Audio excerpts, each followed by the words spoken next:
আসসালামু আলাইকুম এভরিওয়ান। কেমন আছেন সবাই? আশা করছি সবাই ভালো আছেন। আমিও আল্লাহর রহমতে অনেক ভালো আছি।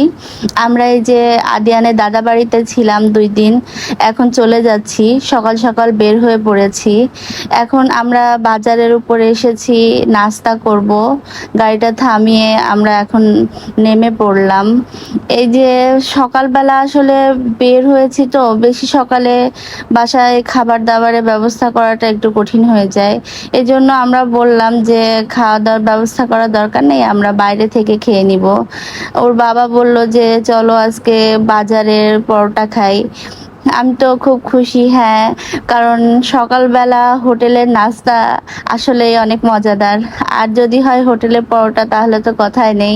আমার কাছে শুধু শুধুই পরোটা খেতে ভালো লাগে, এতটাই মজা লাগে হোটেলের পরোটা।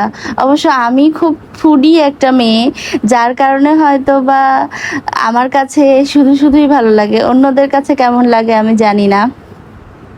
যাই হোক, এই যে আমরা হোটেলে চলে এসেছি। গ্রামের হোটেল হলে কি হবে, বেশ বড়ই এই হোটেলটা, এবং মোটামুটি চেয়ার টেবিলগুলো সব কিছু বেশ সুন্দর, ভালো লাগছিল। আর পরিষ্কারও আছে যথেষ্ট পরিমাণ। এত ভোরবেলা আমরা এসেছি, মোটামুটি ভোর বলতে অ্যাকচুয়ালি 7টা বাজে এখন। তো 7টার সময় তেমন কোনো কাস্টমারই তেমন আসেনি, একজন কি দুজন এসেছে।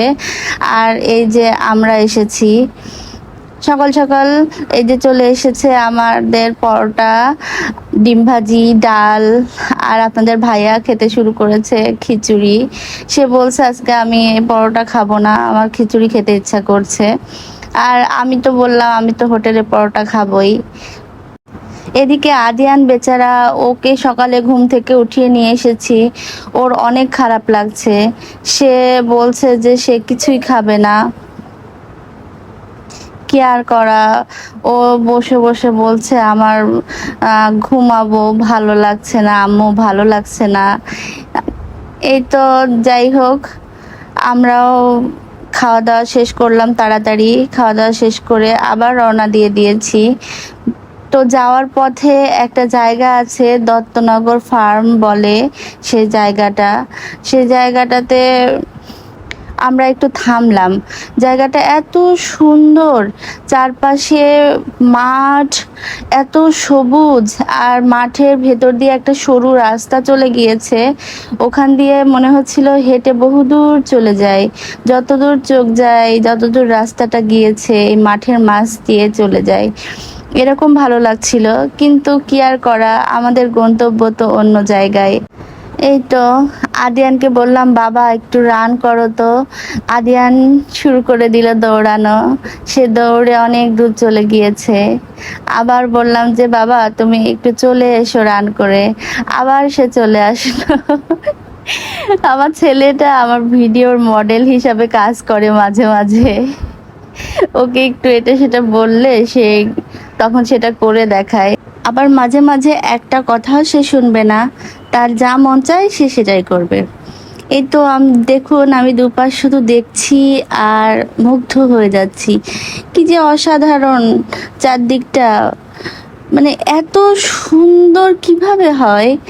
সত্যি আল্লাহর সৃষ্টি অসাধারণ এই পৃথিবী, কি বৈচিত্র্যময়। আবার আমরা রওনা দিয়ে দিলাম। এই যে দুই পাশ দিয়ে শুধু মাঠ আর মাঠ, আমি জানালা দিয়ে শুধু তাকিয়েই আছি। কি অসাধারণ প্রকৃতি! যখন বাড়িতে যাই তখন খুব মনটা খুশি লাগে, আর যখন ফিরে আসি তখন আবার মনটা খুব ভারী হয়ে ওঠে, কেমন যেন খারাপ লাগে। সেই তো একলা বাসায় ফিরে, আবার সেই আমি আর আদিয়ান।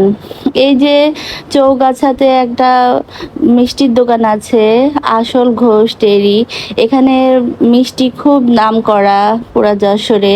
সেখান থেকে আমরা এই যে মিষ্টি কিনে নিয়ে এসেছি। এই যে সেই মিষ্টি, এটা হচ্ছে মালাইকারি। এই মিষ্টি আসলে আমরা অন্যান্য এলাকায় সাধারণত রসমালাই বলে, কিন্তু এই মালাইকারি মিষ্টিটাতে হচ্ছে মিষ্টিগুলো অনেক বড় সাইজের হয়, আর রসমালাইতে তো সব ছোট ছোট সাইজের হয়। এই মিষ্টিটা খেতে আসলেই খুব মজার। অনেক ভালো লাগে আমার কাছে খেতে। আমিও এই মিষ্টিটার ফ্যান হয়ে গিয়েছি।